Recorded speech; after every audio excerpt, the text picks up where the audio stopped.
Bem, gente, todo mundo abriu a Bíblia? Deixa ela aberta e a gente vai ler juntos. Após isso você vai acompanhando o decorrer do sermão, certo? Palavra de Deus.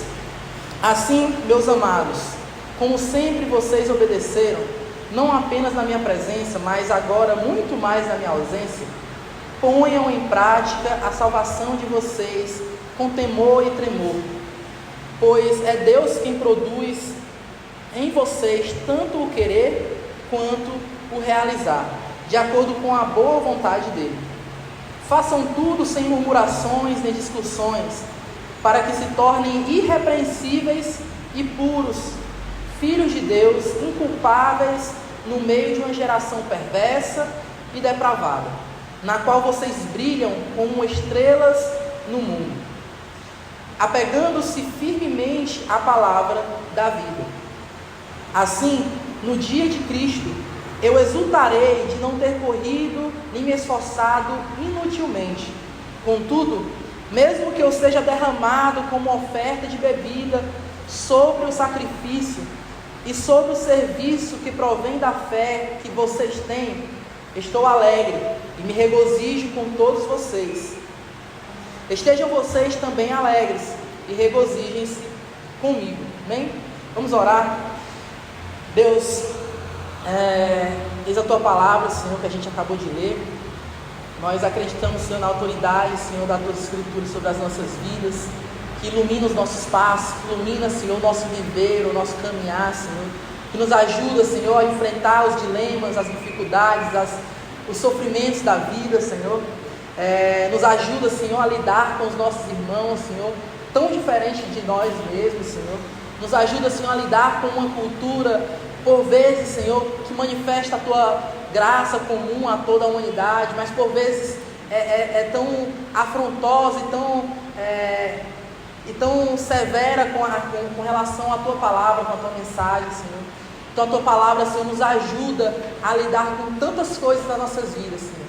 Nós queremos nos submeter a ela, Pai, entendendo que Tu fala aos nossos corações através da Bíblia, Senhor. Por isso, no nome de Jesus, Senhor, nós queremos abrir o nosso coração, que o Teu Espírito Santo fale aos nossos corações nessa manhã, que não eu, Senhor, exponha as minhas opiniões vagas, Senhor, vazias, sem fundamentos nenhum, mas que a Tua palavra seja exposta e que ela não se perca, Senhor, não se perca nesse dia tão importante que o Senhor nos entregou de presente para hoje, Senhor, tão gracioso, Senhor, esse dia que o Senhor nos deu. No nome de Jesus, é o que nós choramos e Te agradecemos. Amém. Gente, a gente falou aí na semana passada, né? O Luiz abordou sobre o exemplo de Cristo de humildade e de unidade, né? Então a gente vê Paulo no decorrer da mensagem no início do capítulo 2, abordando muito essa temática, né? Então a gente entra aqui em um segundo momento, né? Qual que é o resultado de viver uma comunidade humilde, viver uma comunidade na qual nós somos chamados a ser parecidos com Cristo, humildemente falando e na unidade, né, com o povo de Deus. Então a gente chega nesse texto aqui, Paulo trazendo um aspecto bem mais prático, bem mais resultado daquilo que ele fala anteriormente. O texto aqui começa com o assim, né? Tipo, ele está pegando tudo que ele falou anteriormente e está nos falando aqui agora novas coisas, resultado daquilo que ele falou antes. E quando a gente olha para a nossa época, gente, lê esse texto aqui, olha para a nossa realidade, para nossos dias, né? A gente acredito que todo mundo aqui, quando olha para os nossos dias, a gente vê sempre uma expectativa na nossa sociedade de visibilidade, né? Todo mundo que a gente olha hoje está buscando de alguma forma, ou quase todo mundo está buscando de alguma forma visibilidade. Você vê aí, né? Era um assunto que está em alta recentemente, nas últimas semanas, né? Com as transmissões da Copa do Mundo, né? A enxurrada de anúncios de bet, né? E aí a gente começa a enxergar no meio do futebol que não só os anúncios da emissora que está transmitindo no YouTube, mas das outras emissoras e dos clubes, dos jogadores, está todo mundo de alguma forma incentivando e reproduzindo essa época que a gente está vivendo aí das bets dominando o nosso país, né? Então, a visibilidade, a gente percebe quanto a visibilidade é muito importante, né? Para as empresas como essas que pagam milhões de reais para que o anúncio dela apareça lá no intervalo. Antes era só um intervalo, né? Agora tem a pausa para hidratação também, que já é um motivo de ter mais publicidade a respeito disso.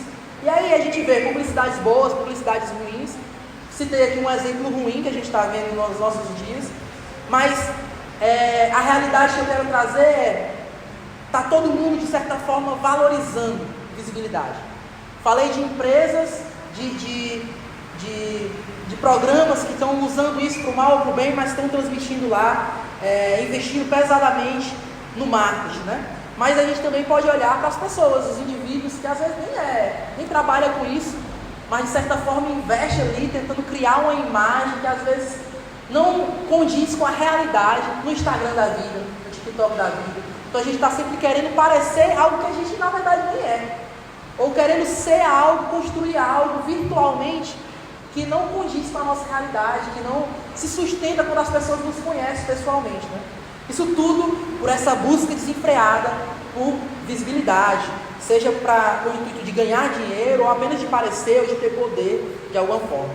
E diversas outras instituições que buscam a sua relevância também através dessa questão da visibilidade, né?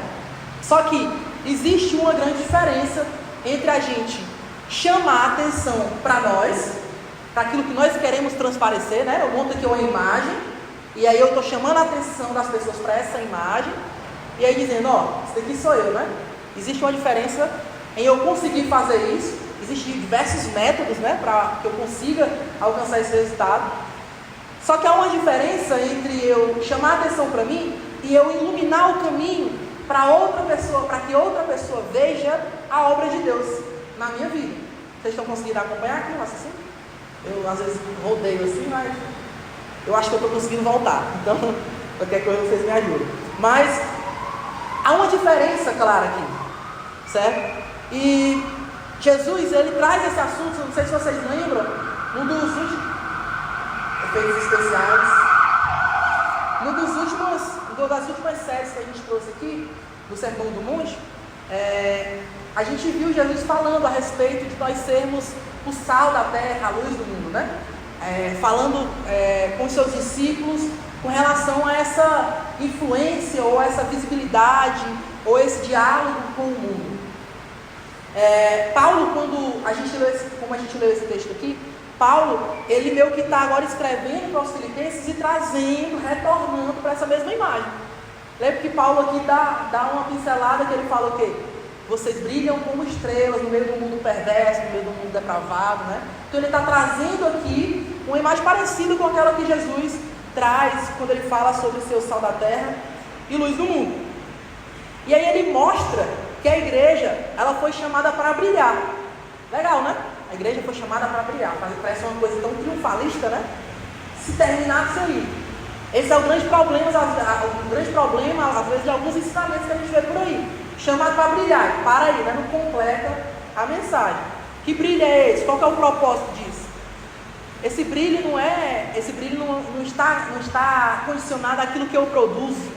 Não está focado naquilo que eu aparento ser, como qualquer outra empresa ou qualquer outra instituição que busca relevância, qualquer outra influência tenta ser. Não está focado nisso, mas está focado na maneira como eu vivo realmente. É como se lembra quando a Bíblia fala a respeito daquelas pessoas que se levantavam no meio da sinagoga, oravam em pé, para que aquelas pessoas vissem ela orando bonito ali, perfeitamente, olhassem e falassem, aquela pessoa é piedosa? Pronto. O que a Bíblia sempre nos chama é para o chão da realidade. Aquelas pessoas já têm a sua recompensa, elas estão orando em pé porque elas querem alcançar a sua visibilidade. Paulo faz a mesma coisa aqui. Ele mostra que o foco do texto bíblico, a intenção do Evangelho não é nos alcançar naquilo que é a nossa superficialidade, a nossa casca, naquilo que as pessoas que não nos conhecem muito bem estão vendo. Não, mas naquilo que a gente realmente é. Não naquilo que a gente posta, rindo, no momento de descontração com os amigos, mas aquilo que a gente é quando a coisa aperta, ou aquilo que a gente é quando a gente está no meio de pessoas que não nos conhecem, ou diversas situações da nossa vida que a gente é desafiado e provado a testemunhar a respeito da nossa fé. Então, quando o texto fala sobre brilhar, sobre a gente brilhar diante desse mundo que a gente está inserido, ele está falando sobre isso, sobre a nossa verdadeira essência. De certa forma, esse texto levanta aqui um ponto de tensão, né? Que é essa tentação de viver uma certa religião vazia, uma religiosidade vazia, em que a gente está no culto, em que a gente está no diáspora, em que a gente está nas conferências da vida, em que a gente às vezes está na casa dos irmãos, às vezes a gente faz tudo certinho, todos os ritos, todas as programações propostas, a gente está lá. E há uma tentação de a gente relaxar e falar assim, eu estou fazendo tudo que me mandam fazer, então está tudo ok. Quando na verdade isso não é suficiente, se isso for apenas um rito, se eu estiver fazendo isso apenas por fazer, e não intencionalmente entendendo o que há por trás daquilo, o que há na profundidade daquele ato. Toda igreja, gente, busca anunciar o Evangelho, né? Isso é bom, isso é legal e nós devemos fazer isso. Nós não discordamos a respeito disso. Toda igreja pretende anunciar o Evangelho. Mas existe uma pergunta que a gente precisa se fazer em algum momento da nossa vida, como igreja, como comunidade de fé, e cabe muito bem para a nossa realidade de revitalização aqui, que é: o que é que tem tornado esse Evangelho que a gente tanto fala, que a gente tanto anuncia, né? Esse Jesus que a gente fala para as pessoas às vezes, o que é que tem tornado esse Jesus crível? O que é que tem tornado esse Jesus, as pessoas olharem e falarem assim, e ver a Vitória lá, falando 2 horas a respeito de Jesus, do Evangelho, falando um monte de coisa lá, palavras do grego, do hebraico, do aramaico e tudo mais, e a pessoa olhar para a Vitória e falar assim: Vitória, eu estou só te usando como bode expiatório aqui, não leva o pessoal. E aí a pessoa não vê na vida da Vitória o testemunho daquilo que ela está falando. Por que eu vou acreditar em alguém que fala que vai fazer, que fala que é para mim fazer, que fala que aquilo é bom, mas ela mesma não desfruta daquilo que é bom?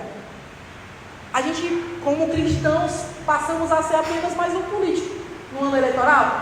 É aquele político que passa no meio da favela, abraça todo mundo, pessoal fedorento, sujo, abraça não sei o quê, aí vai nas empresas, vai nos comércios, vai nos colégios, faz tudo, assalta a rua, faz tudo.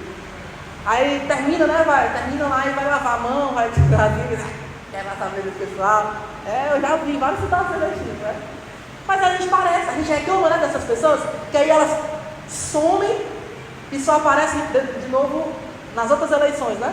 Muitas vezes a gente é crente político, de certa forma. A gente vai, evangeliza, fala do Evangelho, mas a nossa mensagem não carrega o peso de uma vida.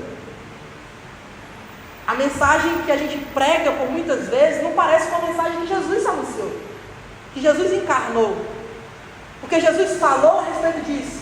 Jesus operou milagres, Jesus chorou com os que estavam chorando, Jesus acolheu aqueles que eram renegados, Jesus confrontou poderosos, mas Jesus encarnou essa mensagem de tal forma que ele morreu por causa dessa mensagem. E nós? O que nós temos feito? Então, essa é uma pergunta que precisa estar nas nossas vidas todos os dias. No nosso meio comunitário todos os dias. A gente precisa se indagar uns aos outros, a nós mesmos. Será que eu estou sendo alguém que prega uma mensagem vazia, ou alguém que está levando uma palavra viva, uma mensagem viva ainda do nosso tempo, para o mundo em que nós vivemos, para as pessoas que nós conhecemos? Então, as palavras, gente, têm importância, mas uma comunidade incoerente, ela pode enfraquecer a mensagem que a gente carrega. Se a gente não vive, a gente pode postar a melhor parte, as melhores fotos, a gente pode postar lá o Israel orando, de olho fechado, a gente pode postar lá todo mundo aqui chorando, deitado no chão, as crianças correndo, brincando, coisa mais linda, parece aquelas imagens do Testemunho de Jeová do paraíso, né? Coisa mais linda do mundo. E na verdade, quando as pessoas nos conhecerem, isso não traduzir na realidade. Isso é bem possível, e não só possível, como é bem tentador, e na maioria das vezes a gente cai nessa tentação e nem percebe que está caindo nela, certo? Então, isso enfraquece a mensagem que nós carregamos.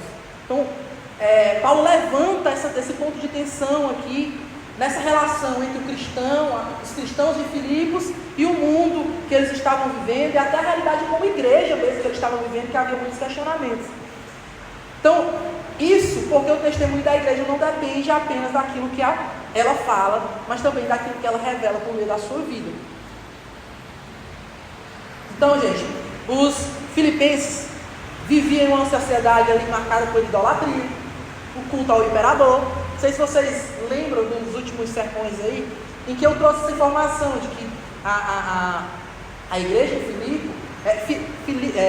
Filipos era uma cidade que era uma colônia do Império Romano. Então havia aquela pontinha de orgulho ali, eu sou um cidadão do Império, o meu presidente governa o mundo, sabe aquela arrogânciazinha que, sei lá, talvez o americano teria hoje, o inglês teve em algum outro momento. Não, então o romano, então o cidadão romano tinha essa arrogânciazinha, né? Tinha essa tentação dessa arrogância de que eu estou bem, sou uma colônia romana, sou um cidadão romano, está tudo bem, nós estamos comandando o mundo. Então havia um certo culto ao imperador, nada parecido com o que a gente vive hoje aqui não, né? No Brasil, onde um lado ou outro, de certa forma, se sente orgulhoso porque o presidente que você votou está no poder, sendo ele um ou outro. E a gente esquece, perde de vista o quê? O nosso papel como cristão. Porque se eu votei naquela pessoa e aquela pessoa ganhou, mesmo que eu tenha votado nela, o meu papel como cristão é o quê? Olha, lembre-se que temos eleições esse ano, certo? O meu papel como igreja, o meu papel como cristão é o papel profético.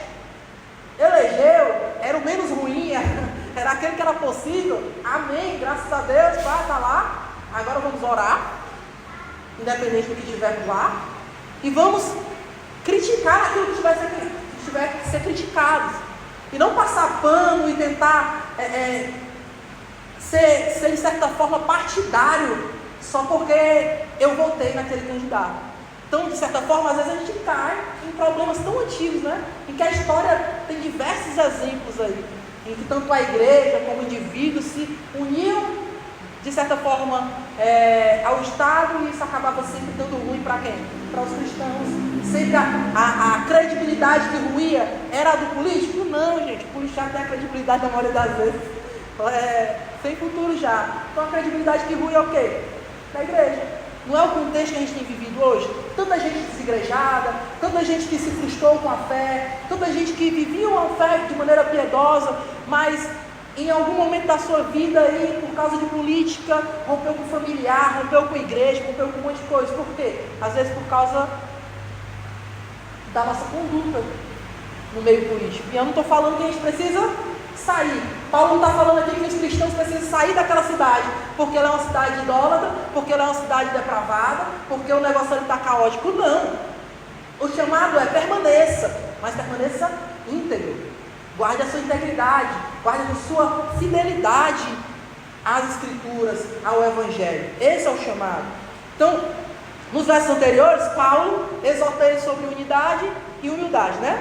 E aí agora a gente chega aqui no capítulo 2, nessa parte do capítulo 2, em que ele mostra a forma com que a forma com que a gente vive impacta diretamente o testemunho diante do mundo. E aí, se a gente sempre trouxer para a nossa realidade, né?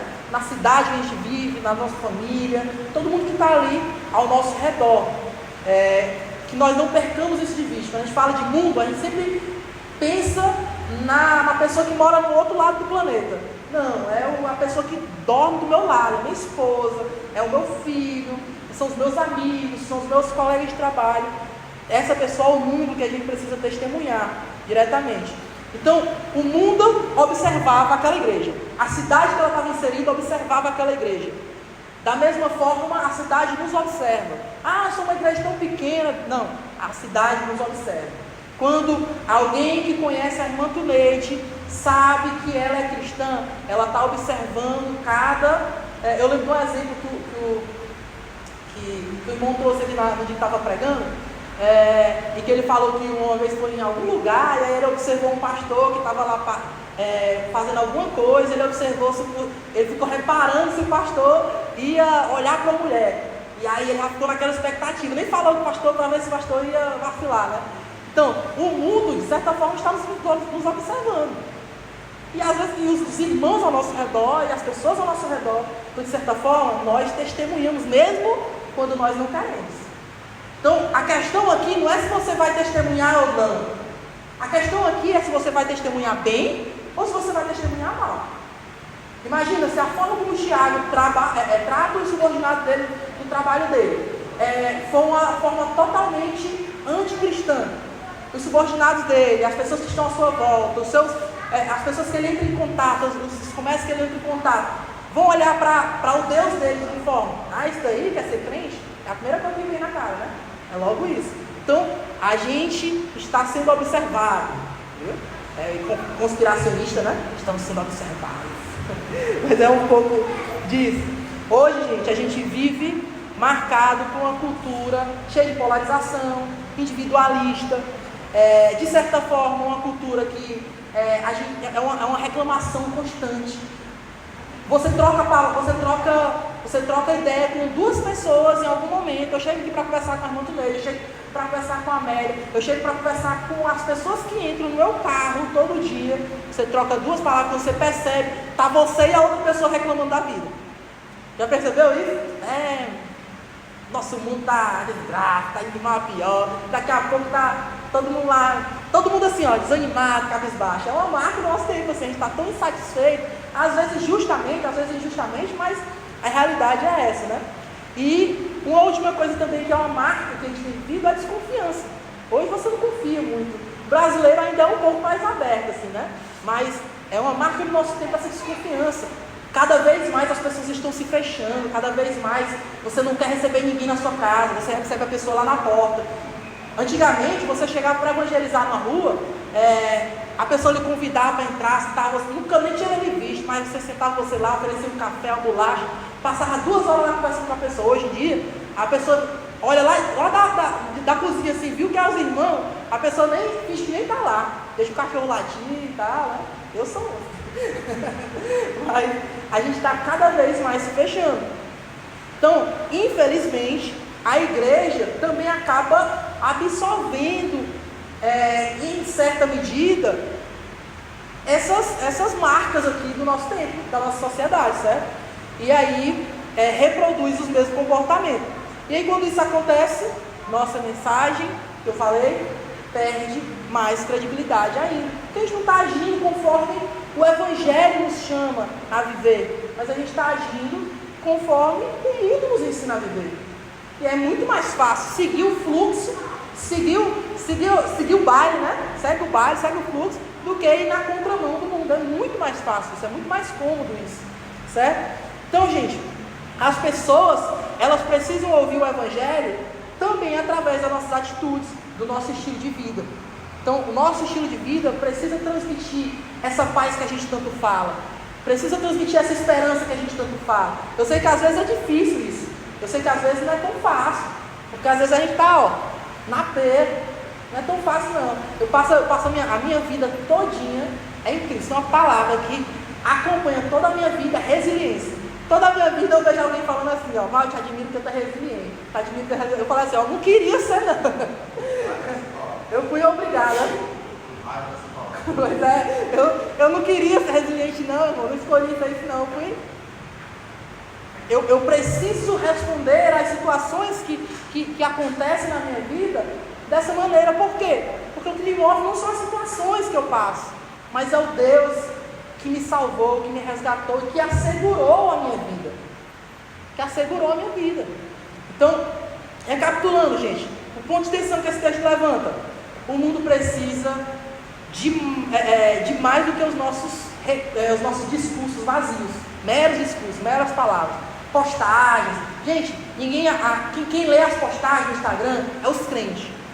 E olhe lá, que se tiver uma legenda maior do que 3 linhas, ninguém tá mais nem lendo.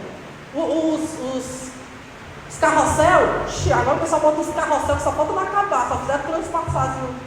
Aí ninguém lê mesmo. pega uma imagem, compartilha, você pensa, leu, não leu, refletiu sobre aquilo. A sede é compartilhar, a sede é mostrar, é falar para as outras pessoas. Mas se a gente parasse por um instante e falasse assim, ó, dessa vez eu não vou compartilhar, eu quero refletir se isso daqui está acontecendo na minha vida. Eu quero refletir isso daqui na minha vida. As coisas mudavam um pouco mais. A nossa sede é sempre de repassar e menos de refletir. Então a gente acaba transmitindo discursos muito vagos, a gente discute sobre tudo, a gente tem posicionamento sobre tudo, a gente não entende nada. A gente quer falar. Então, eles precisam enxergar uma comunidade que vive Cristo, que não só aponta com as palavras, mas que com a nossa vida a gente inspira os outros. Imagina alguém que... tem um cara assim, que marcou a minha adolescência, que me fez ter vontade de pregar, que me fez ter vontade de seguir ministério, sem me convidar para nada. É um irmão lá do bairro, assim, até hoje, é um penteco assim, mas de uma piedade que você vai lembrar o Diego. É alguém? Eu nem conheço essa pregação, nunca escutei na minha vida. Mas lá no bairro, esse irmão fazia uns cultos no quintal da casa dele, era só jovem, era uma coisa assim, incrível. E era um cara que quando você falava com ele, quem estava perto assim, via as dificuldades que passava, mas quando ele falava contigo, transmitia uma paz assim, velho, que te contaminava. Você falava assim, eu quero viver essa relação com Jesus que esse cara vive. Então, nós somos chamados a isso. É isso que as pessoas vão olhar e falar assim, eu quero ver esse Jesus aí também, quero conhecer esse Jesus. E é exatamente isso que Paulo aborda aqui nesse texto, gente. Ele fala sobre um evangelho que faz da igreja luz no meio da escuridão que a gente vive. Se você olhar, se você apontasse por meio, o bloco de texto que a gente leu, se apontasse por meio, você vai ver lá qual que é o problema. Eles estavam inseridos num meio perverso, depravado, tudo ruim, corrupto. Como é que consegue ser fiel, perseverar até o fim? Como é que consegue... eles têm uma notícia, ó, vocês não vão sair daí, vocês vão ficar aí. Só que aí é um negócio muito tóxico. Como é que vocês vão conseguir viver nesse meio? Quando às vezes nem a igreja, nem os próprios irmãos ajudam nesse sentido. Até os irmãos atrapalham às vezes. Então, como é que a gente vai viver? E aí Paulo, dentro de uma cadeia, vai falar de conviver no meio tão caótico assim, de maneira feliz e satisfeita em Deus. Paulo apresenta um modelo perfeito aqui em Cristo, né? Se a gente lê os versículos antes, um modelo perfeito de humildade, que gera toda essa transformação. Então, uma igreja moldada por Cristo, inevitavelmente, gente, vai iluminar o ambiente onde ela está. Isso acontece porque nós não buscamos parecer, nós buscamos, porque se nós buscássemos isso, a gente falharia assim, miseravelmente, né? Mas nós buscamos refletir o caráter de Jesus. Então, às vezes a gente não percebe, mas é algo que eu estou refletindo muito quando a gente vê assim, poucas pessoas reunidas aqui nos cultos. Mas imagina, quantas conversas a irmã Tuneide teve comigo ou com outras pessoas. Quantas conversas o Israel teve com outras pessoas que foram divisores de água para as pessoas. Tanto no trabalho dele, como exercendo o trabalho dele de maneira íntegra, de maneira justa, como com os irmãos da fé também, consolando, ajudando, direcionando, como cada um de nós aqui de alguma forma foi ajudado, seja naquela professora de escola bíblica na infância, seja na mãe chata que ora por você e critica às vezes que você está com uma tatuagem, mas você foi edificado por pessoas que passaram na sua vida e plantaram sementes, essas sementes foram sendo regadas, por isso nós estamos aqui hoje. Talvez a gente não vê resultados numéricos na nossa frente aqui, mas a nossa fidelidade vai sim gerar resultados na vida de outras pessoas, agora ou depois, lançando sementes ou colhendo os frutos dessas sementes que foram lançadas por outros. Então a gente precisa olhar para isso dessa forma, certo? Que nós estamos transmitindo o nosso caráter, não, gente, nós somos pecadores, o caráter de Cristo em nossa vida. E aí como é que isso acontece, gente? Primeiro, o Evangelho transforma a nossa vida. Primeira verdade que a gente vê aqui no texto que eu queria destacar, e eu queria que você acompanhasse comigo. Se você olhar para os versículos 12 e 13 aqui, eu vou ler só um pedaço, mas olha para o versículo 12 e 13, que você me acompanha. Diz assim: ponham em prática a salvação de vocês. Que já dá logo aquela coisa, assim, põe em prática como é que pratica a nossa salvação. A gente não ganhou, né? Como é que é essa história? Mas o texto fala: põe em prática a salvação de vocês. Por quê? Ele fala como é que é para fazer e por quê. Por quê? Porque é Deus quem produz em vocês tanto o querer quanto o realizar. Então aqui em nenhum momento do texto você vai ver Paulo falando assim: ó, produzam aí a salvação de vocês, conquistem a salvação de vocês. Não, o texto não está falando sobre isso. Ele fala de desenvolver, de colocar em prática aquilo que Deus já realizou na nossa vida. A gente coloca em prática aquilo que a gente já aprendeu, né? Então a gente coloca em prática aquilo que a gente já recebeu. A gente exercita aquilo que a gente já tem, aquilo que a gente já recebeu, desenvolve aquilo. De alguma forma a gente amadurece aquilo, a gente cresce em conhecimento a respeito do nosso Deus. E esse é um chamado importante. É um chamado importante porque às vezes a gente perde de vista que não é só crer em Jesus como seu Salvador, mas também crer nele como nosso Senhor. Isso reflete nas nossas vidas em diversas áreas. Porque não é só aquele Cristo que veio e me salvou do meu pecado, que agora eu posso viver em paz, porque fui liberto. Não, eu fui liberto do poder do pecado, do jugo do pecado. Mas o pecado está presente na minha vida. Então dia após dia eu tenho que lutar, eu tenho que amadurecer e conhecer. E cada vez mais conhecendo o meu Deus, eu amadureço essa fé. E eu desenvolvo essa fé.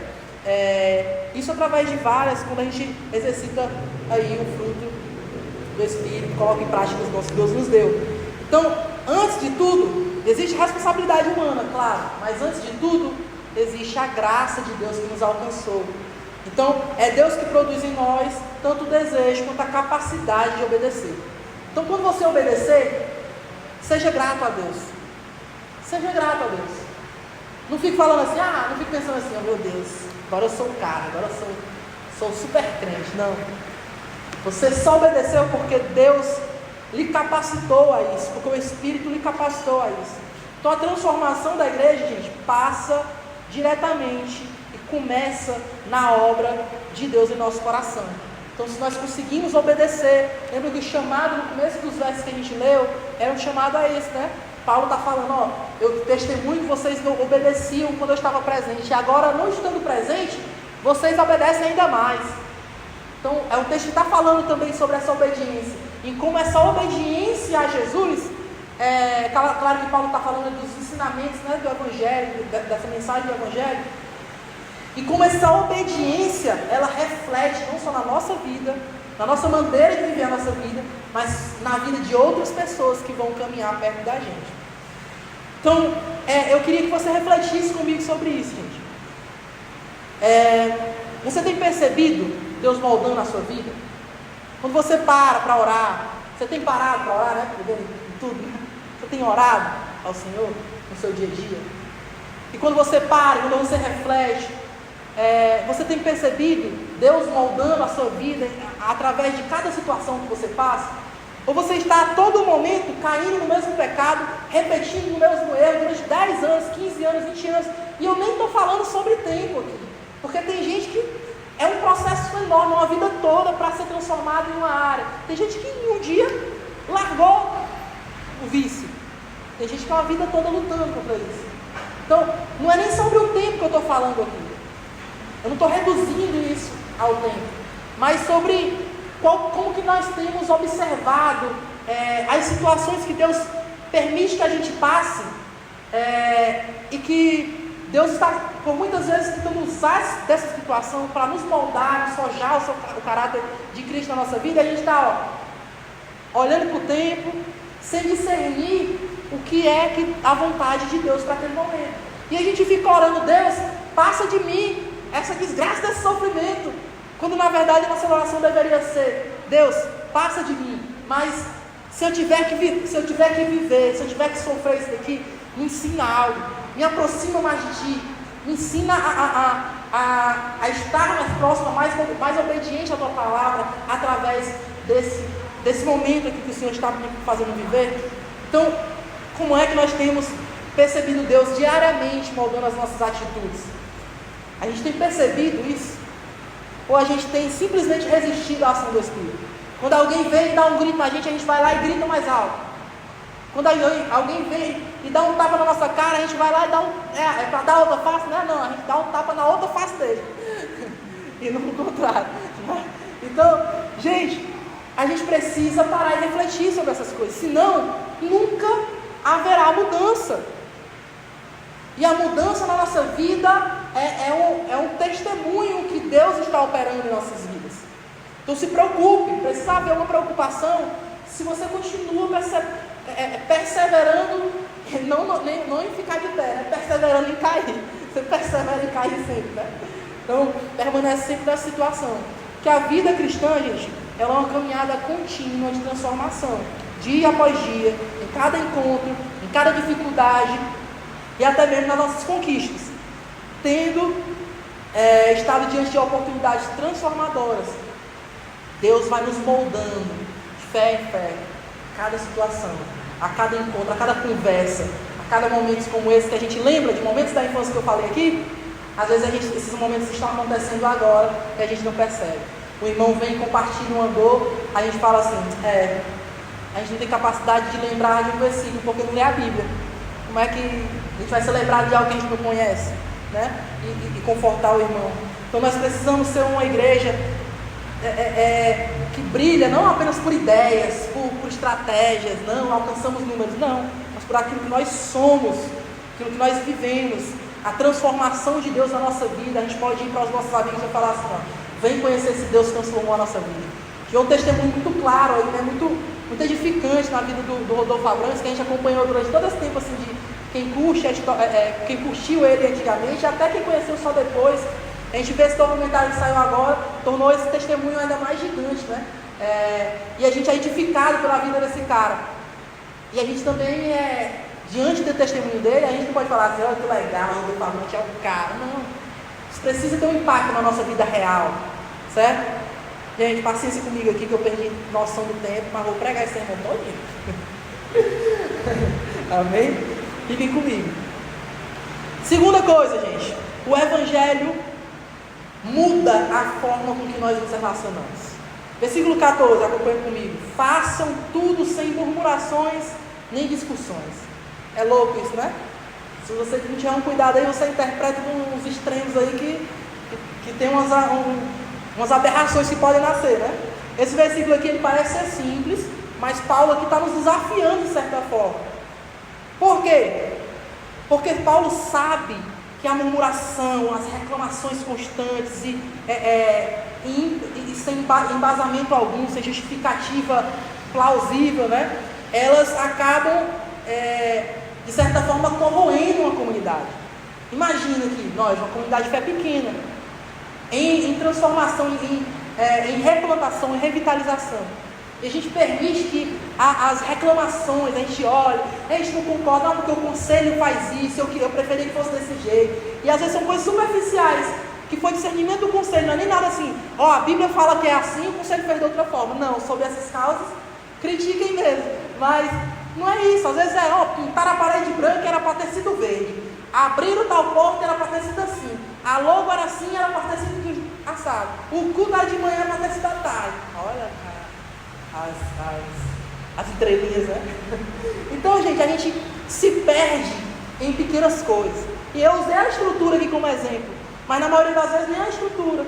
A maioria das vezes são coisas simples que acontecem no meio das nossas relações, e a gente corta vínculos, a gente desiste de vir de estar em comunhão, de participar do corpo de Cristo. Então, a reclamação constante, ela revela, por muitas vezes, um coração descontente, que não encontra em Cristo satisfação alguma, gente.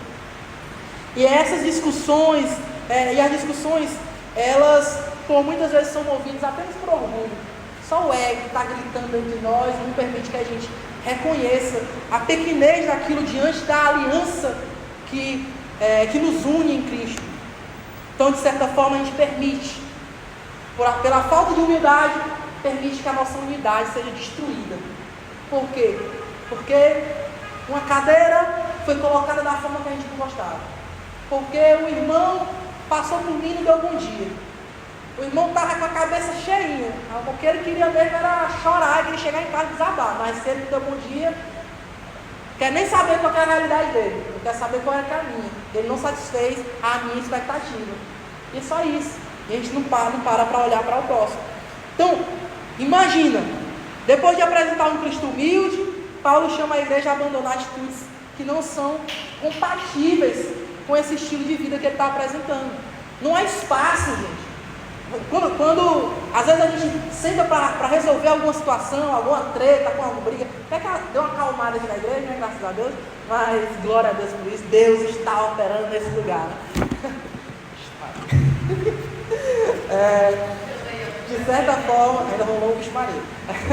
De certa forma, a gente se zanga, porque não era para haver nem espaço para esse tipo de coisa. Lembre-se que a igreja aqui está lidando também com discussões, com divisões no meio da sua liderança. E aí o que Paulo fala? Qual que é a forma que vocês vão testemunhar? Vocês estão aí dividindo a igreja por causa de besteira, às vezes até por causa de coisa séria, mas não estão sabendo lidar com os posicionamentos, com a teologia que está sendo tratada aí. E aí vocês estão fazendo isso só de maneira institucional às vezes, mas falta amor, tem muita verdade, mas falta amor. E aí acaba com o quê? O testemunho que vocês estão dando só mata os irmãos, só anuncia para a cidade que vocês estão inseridos que vocês são iguais como qualquer outra igreja, como qualquer outra dessas igrejas que a gente critica tanto, certo? Então, a nossa atitude, lembre-se, revela, a forma com que nós nos relacionamos revela o Deus que a gente serve. Como é que Deus se relacionou conosco? Enviando o seu próprio Filho.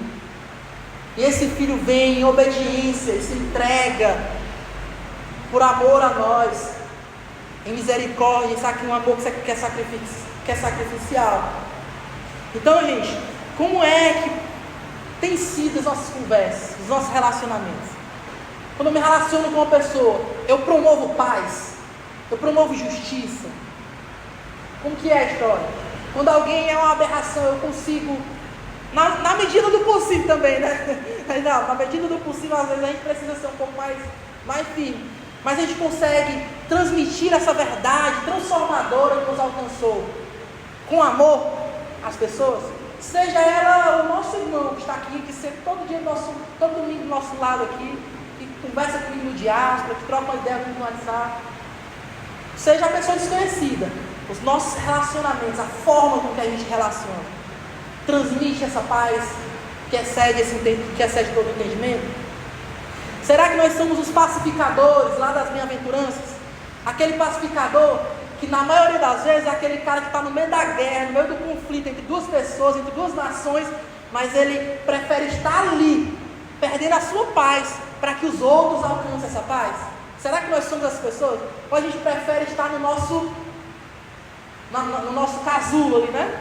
Não, estou aqui protegidinho, se eu não me relacionar com pouquíssimas pessoas ali, está tudo bem. Aí Deus pega e fala assim, não, peraí, vai se relacionar só com os poucos, deixa eu arrumar uma intriguinha aqui, né? Eu coloco uma palavra na boca de Deus aqui. Uma intriguinha acontece assim no meio da família, no meio das amizades, aí mexe com a nossa estrutura e nos tira da onde a gente está, né? Por muitas vezes. Então, gente, nós precisamos de um coração moldado pelo Evangelho, que aprende independentemente do momento que a gente está vivendo, a viver uma vida de gratidão, que não perde, essa gratidão não perde seu espaço nas nossas vidas. Esses relacionamentos precisam transmitir essa paz. A nossa igreja precisa ser reconhecida por isso, não pelos números. Esquece os números, são só consequências para aquilo que nós somos. Timothy Keller, um teólogo conhecido americano, ele fala num de seus livros sobre casamento até, mas que dá para a gente trazer para esse contexto aqui que a gente está falando. Ele fala a respeito de uma verdade, de um amor que não há verdade, né, que sem verdade, que acaba o quê? Se tornando apenas sentimentalismo, e de uma verdade que ela é sem amor, que ela é vazia de amor, que acaba sendo só o quê? Brutalidade. Então, se eu sou aquela pessoa que é cheia de verdade, eu estou correto, aquilo que eu estou brigando aqui é a coisa correta, mas não há amor naquilo que eu estou lutando, vai ser apenas brutalidade, não há transformação nenhuma naquilo que eu estou lutando. E se o contrário, da mesma forma, com aquele amor, aquele sentimentalismo, que não há verdade, é apenas sentimento. Então, o que ela explica que se você apenas apoia, afirma o que o seu cônjuge está falando, o que ele pensa, se você sempre concorda para que mantenha a paz, você não está sendo um bom cônjuge, certo? Porque isso mantém o seu parceiro em negação sobre as próprias falhas e impede que ele amadureça e que o casal amadureça. Estou usando esse contexto do casamento, mas a gente pode trazer isso para qualquer relação que a gente vive no meio da igreja também. E se você apenas joga as verdades e os defeitos de maneira áspera, né, e bruta, a outra pessoa só vai se defender, vai se fechar, vai se defender, não vai querer conversa, porque não há amor nenhum ali. Então a dureza vai fazer com que a pessoa se feche cada vez mais, não dê ouvidos e não absorva, de certa forma, a crítica. Então a sua verdade vai bater na porta, vai voltar, vai entrar no ouvido, vai sair novo. Tem hora que eu estou brigando com a minha esposa que eu falo assim, né? Vai, e eu sou o falador da coisa. Falo, aí terminar. Aí termina, ela fala assim, tá certo. Aí eu falo assim, valeu de nada. Aí eu fala, até dar certo. Na maioria das vezes só dá certo, eu falo assim, ó, amor, perdoa, porque foi nisso daqui só que eu errei, mas eu errei nessa desgrama. Então, me perdoa. Aí ela abre o coração. Aí ela abre o coração e tal, e coloca.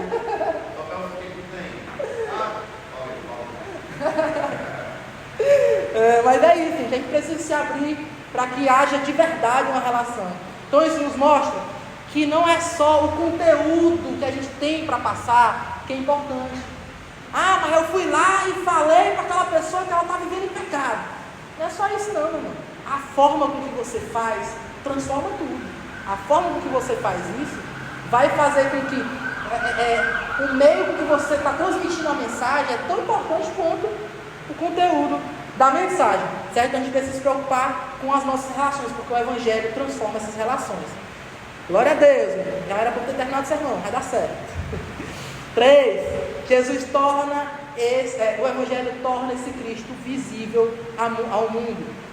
Como eu já falei no início, né? Vocês brilham como estrelas no mundo, apegando-se firmemente à palavra da vida. Que palavra da vida é essa, gente? A mensagem do Evangelho que nos alcançou, para a glória de Deus, e graças a Deus por isso. Então a verdade, eu vou passar um pouco mais correndo por essa parte aqui, certo? A gente já antecipou um pouco dela. Então a verdade é que a igreja não produz a sua própria luz, ela reflete a luz de Cristo.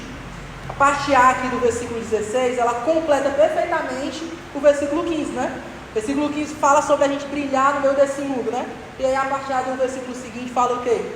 Apegando-se firmemente na palavra da vida. Quanto mais nós nos apegamos nessa mensagem de salvação, essa mensagem do nosso Senhor Jesus Cristo, que nos salvou, que nos libertou do nosso pecado, mais a gente brilha, mais a gente serve de referência e de modelo, de testemunho para o mundo que nós estamos inseridos, certo?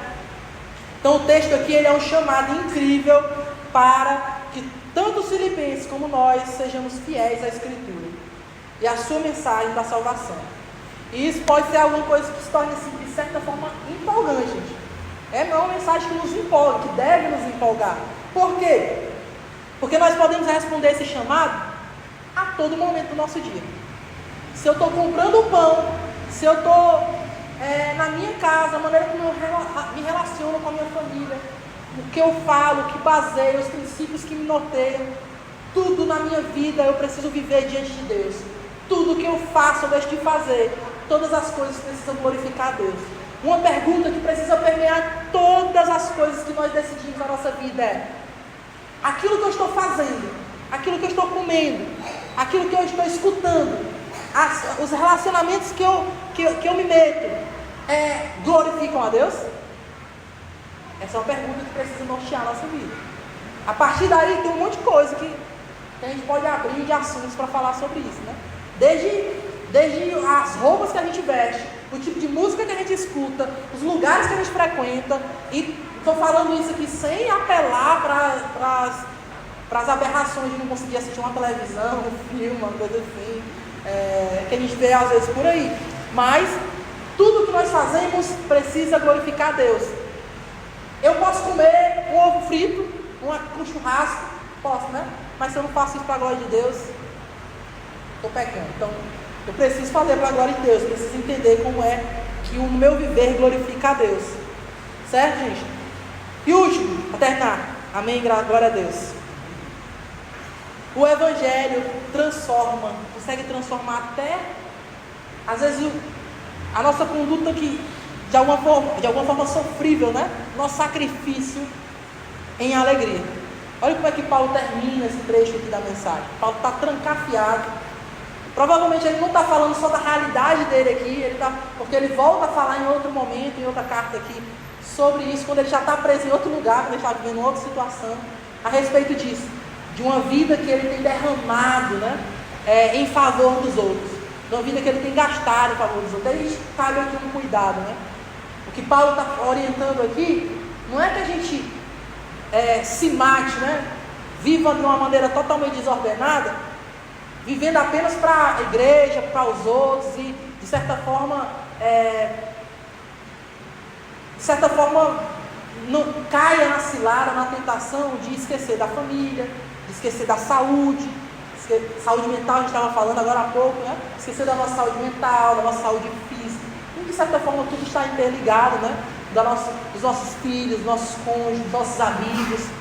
Eu falo assim como testemunho, é uma tentação que eu, como pastor, sinto todo momento. Porque eu tenho que trabalhar, eu tenho que pastorear, e às vezes falta tempo para muitas coisas que são fundamentais da nossa vida. Encontrar aquele amigo que não é daqui da igreja, cultivar relacionamentos que não são das pessoas que estão ali conosco. Então, saúde. Então, gente, nós precisamos nos sacrificar em prol da entrega dessa mensagem. Nós precisamos participar dessa missão. Também cabe a nós certo sacrifício. Então, por isso, às vezes a gente cai nos extremos, né? A gente sempre vai caindo para os extremos e falta muito equilíbrio. Certo que nem sempre as coisas vão ser equilibradas. Às vezes é o extremo mesmo que nós vamos ser chamados. Mas, pelo menos nisso, mais dessa vez, às vezes a gente cai para o extremo. Não, é porque eu devo cuidar da minha família. Meu primeiro ministério é a minha família. Eu devo cuidar do meu casamento. Aí eu esqueço a igreja, eu esqueço a missão, eu esqueço o avanço da evangelização, eu esqueço o necessitado, eu esqueço tudo.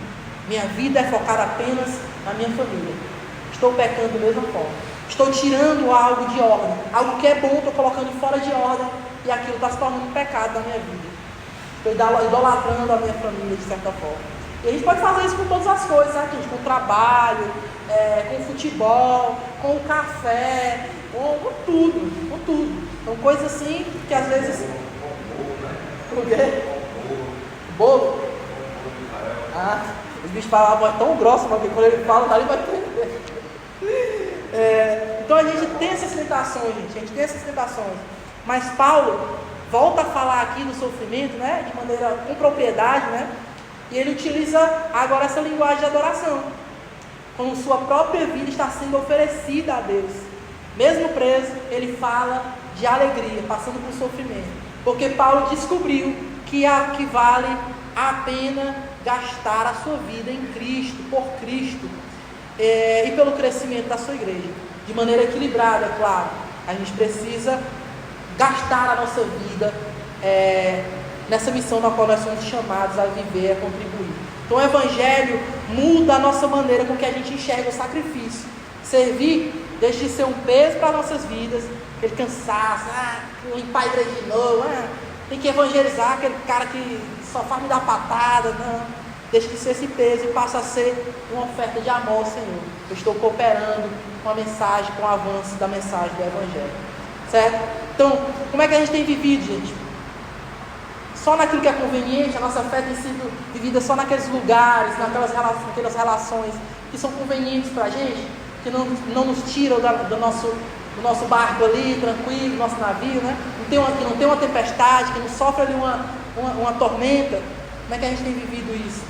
Nossa igreja é chamada para viver, para servir com alegria, generosidade, perseverança, mesmo quando isso exigir sacrifícios. Amém? Então, gente, eu queria... É o segundo susto que eu estava escrito. O Evangelho nos reúne, a gente viu durante esse sermão, acabei aqui, certo? Só concluir. Terminando essa primeira parte dos Filipenses aqui, Paulo nos lembra que a igreja existe para tornar Cristo visível. Nós representamos essa mensagem, nós representamos o nosso Deus, o nosso Senhor. O Evangelho nos reúne aqui, o Evangelho molda a nossa vida, o Evangelho nos ensina a respeito da humildade de Cristo, esse exemplo que Cristo é para as nossas vidas. E agora o Evangelho nos envia para ser essa luz para o mundo. Não uma luz que só cospe legalismo, só cospe regras, não. Mas somos pessoas, somos chamados a ser pessoas que vivem de verdade, que encarnam esse amor sacrificial do Senhor. Somos chamados a ser uma comunidade cuja vida ilumina a cidade e conduz pessoas ao Salvador. Não perca isso de vista. A ação social é muito importante. A ajuda necessitada é muito importante. Mas a maior ajuda que nós temos para esse mundo é a mensagem transformadora do Evangelho. Que sim, ela é integral. Ela não apenas vai com palavras. Ela carrega consigo muitas outras coisas. Mas tem em si a centralidade da mensagem do Evangelho, de que Cristo morreu por causa dos nossos pecados. Amém? Então a pergunta, gente, que eu queria deixar aqui para nós refletirmos é: quando as pessoas, quando nós mesmos, né? E quando as pessoas olham para a nossa vida, para a nossa igreja, elas conseguem enxergar essa luz de Cristo nas nossas vidas? Porque esse trecho aqui se resume a isso, certo? Amém?